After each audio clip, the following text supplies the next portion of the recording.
আশঙ্কা সত্যি করে ভারতেও থাবা বসালো চীনে তাণ্ডব চালানো HMPV ভাইরাস। বেঙ্গালুরে 8 মাস বয়সী এক শিশুর দেহ থেকে এই ভাইরাস সংক্রমণ শনাক্ত হয়েছে।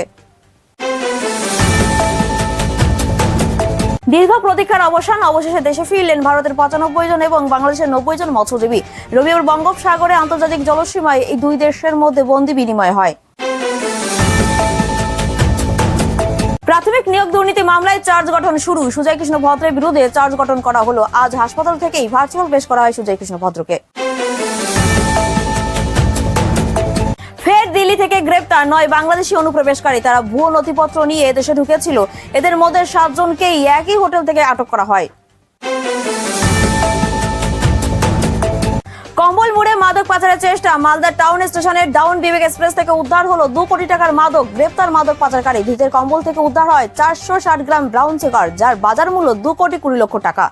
সুস্থ থাকতে কে না চায়, কিন্তু দিনের পর দিন সুস্থ থাকতে চাইলেও যেন সুস্থ থাকা আর হয়ে উঠছে না। কারণ বিভিন্ন জায়গা থেকে সুস্থ হয়ে যাবেন এমন প্রতিশ্রুতি পেলেও মেলেনি কোনো সুরাহা। আপনি ভাবছেন কোথায় যাবেন, কিভাবে সুস্থ থাকবেন, এমন নানা প্রশ্নের সম্মুখীন হচ্ছেন। কিন্তু ভাবুন তো, এমন কোনো ডাক্তারবাবুর সন্ধান যদি আমরা দিই আপনাকে, যেখানে গেলে আপনি ম্যাজিকের মতো সুস্থ হয়ে যাবেন, কেমন হবে? হ্যাঁ, আপনি ঠিকই শুনেছেন, চিন্তার কোনো কারণ নেই। সেই সন্ধান দেব আমরা আপনাকে। কথায় আছে ডাক্তার হলো ভগবান, তবে সেই ভগবানের সন্ধান কজন পায়? আজ আমরা এমন একজন ডাক্তারবাবুর অর্থাৎ ডক্টর সন্তুদের সঙ্গে পরিচয় করিয়ে দেব, যেখানে রোগী ম্যাজিকের মতো সুস্থ হয়ে যান। এটা কোনো গল্প নয়, এটাই বাস্তব।